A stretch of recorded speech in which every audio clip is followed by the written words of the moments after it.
So you might remember back in August, we released a video talking about some places we will never, and I do mean never, take our RV. I can tell you right now, there are some places we will never, ever travel with our RV.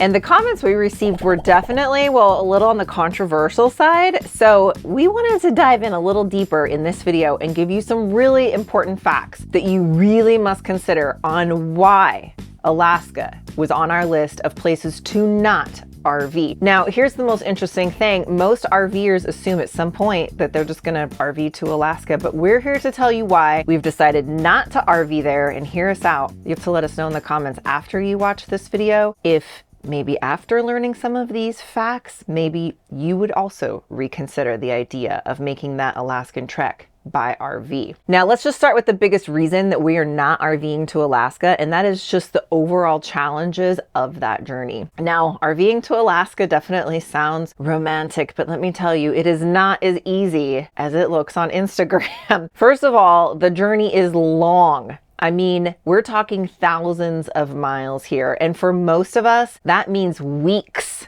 of driving just to get there and back. That is the worst idea I've ever heard in my life, Tom.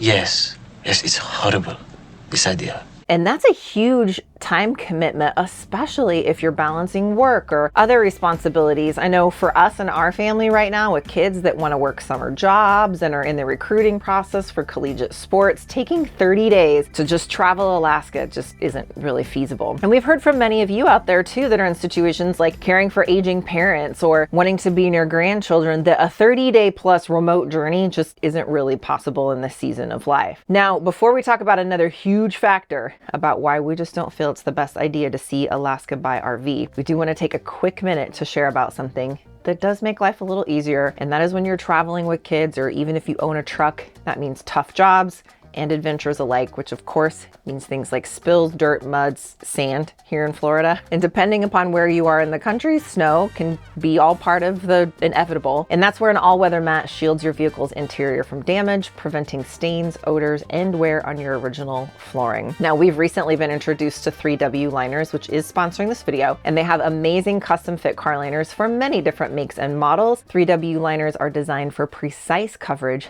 and fit like a glove, keeping every inch of your interior spotless, even around gas and brake pedals. They're made from durable, chemical-resistant TPE material. These liners withstand years of heavy-duty use without warping or deforming. They have a unique anti-slip design, firm clips, and 3W liners stay securely in place, ensuring safety on wet or slippery surfaces. The groove design traps water, snow, mud, makes them really easy to clean. You can just rinse. You don't even need cleaners. They're eco-friendly, 100% recyclable, and 3W liners are odorless, non-toxic because 3W liner floor mats don't contain formaldehyde or adhesives. So they're safe for kids, those that are pregnant, and pets.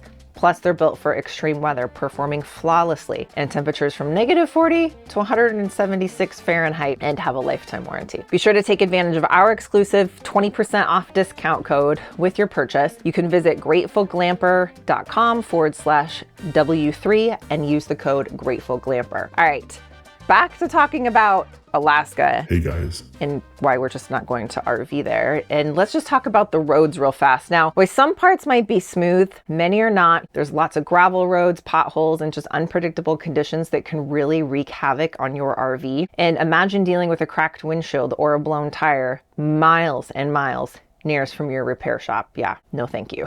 And don't forget the logistical challenges. I mean, remote areas mean limited access to food, fuel, and RV-friendly accommodations. It's an adventure for sure, but just not one of those adventures that I want to necessarily be on. But here is the deal. We do have a goal, like I'm sure many of you do, to visit all 50 states. And why we could fly to Alaska, we have an even better way to see the best Alaska has to offer. And that is why a cruise to Alaska is the perfect alternative for us. I mean, think about this. Doesn't a cruise feel a little bit more, well, relaxing? I mean, with a cruise, you don't have to worry about driving, road conditions, RV maintenance. It's kind of like bringing a luxury hotel with you wherever you go. I mean, all your meals, entertainment, lodging, it's all included. It's a real vacation while still traveling and checking off a bucket list destination. And the best part, cruises can take you to places that RVs can't. So places like Glacier Bay and the Inside Passage, you can experience Alaska's remote beauty in ways that you cannot on the road. Plus, You save so much time. Instead of spending weeks of time on the road, you can pack all of the adventure into one amazing week on the water. And yes, you can still have thrilling excursions like hiking and dog sledding and even whale watching. Now I know what you're thinking. Well, cruising's really expensive. Actually, I did the math. And when you compare it to the cost of fuel, RV repairs, campground fees, meals, a cruise can be surprisingly affordable. But don't just take my word for it. Let's actually talk some real numbers here. Right. Let's do the math. First of all, we have to start with just some assumptions, right? It's just some round figures. If we have a round trip distance, round trip, right? There and back, 5,000 miles. And let's say you're really lucky and you get 10 miles per gallon. Like, we don't get that at all. And a lot of people that we speak with that tow fifth wheels are well, they get like 7 to 8. But we're going to be generous with this calculation. So we're going to say 10 miles a gallon. Fuel costs, let's say $4 a gallon. Could be higher, could be a smidge lower, but we're just going to average it out. And yes, you're going to be at least 30 days there and back, minimum, maybe longer. Might be losing track of the time right now.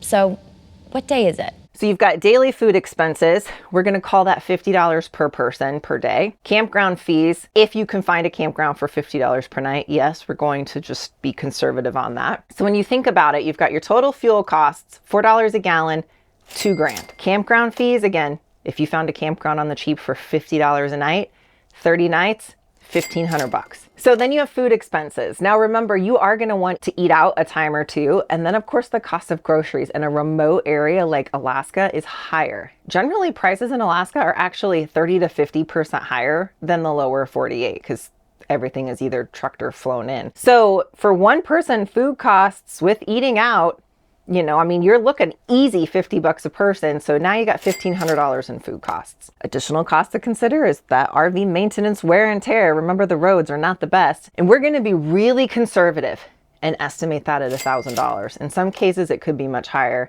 depending upon your RV. In fact, we know a lot of people that actually go and purchase a whole different smaller RV just to make the trek to Alaska.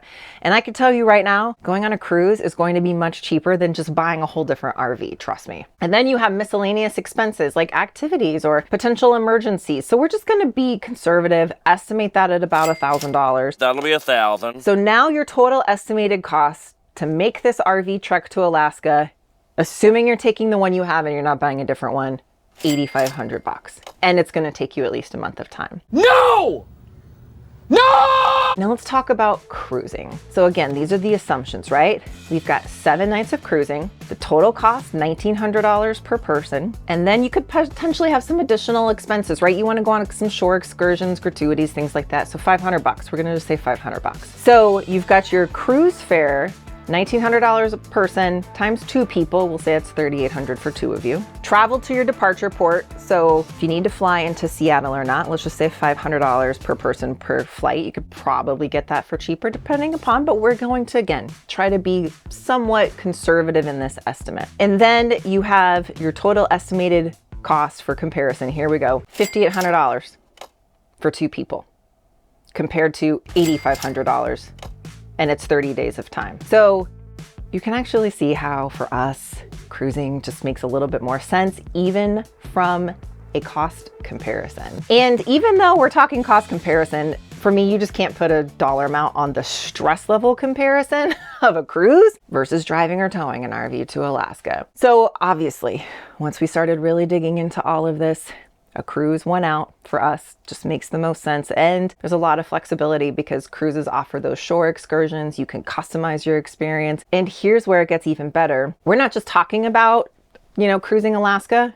We're going to go and we're going to have you guys come with us. And so you can join us for an Alaskan cruise adventure and travel with a group. You guys, it's so much more fun when we can travel as a group, and it just makes your experience so much better than being on that cruise ship alone. And you're going to get to explore with like-minded adventurers and share incredible memories and swap RV stories and probably actually make some lifelong friends in the process. And we're going to have some really fun group get-togethers and activities during our days that we're at sea. Now, we've secured a group package with special rates. In fact, these rates right now are cheaper than what you can get if you just go try to book the the cruise on your own. So you've got exclusive activities, meetups just for our Grateful Glamper crew. And imagine enjoying Alaska's beauty together and swapping stories and just having a blast along the way. We're taking the whole experiences over things mantra to a whole new level on this one. So you definitely want to join us. We're going to see some of Alaska's most iconic spots like Juneau, Skagway, Ketchikan. And for those of you who like the national parks passport books,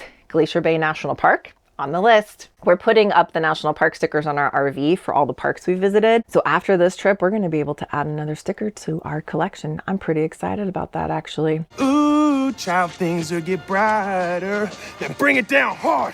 Some highlights can include whale watching, exploring glaciers, and several other excursion options. And don't worry, there's plenty of downtime to relax on the ship too. So there you have it in a nutshell. We're going to cruise to Alaska instead of RVing because for us, it's the perfect mix of adventure, comfort, and stunning scenery. And we really want for you to join us. In a remote area like Alaska. So you might remember, hold on. Oops. Did you hear this? Yeah. Wow. I know. And then of course the cost of groceries. I can't even say it now. I'm laughing at myself. Is that their accent or what? I have no clue why. It's like I don't know. Like I got nothing. Sounds so hillbilly. It does sound hillbilly. So if this sounds like your kind of adventure, check out all of the details below. You can also visit gratefulglamper.com/cruise. Now we have reserved some cabins, but we don't have a ton. So spots are limited. You don't want to wait too long. And let's go experience the magic of Alaska together. And hopefully I see you on board the ship.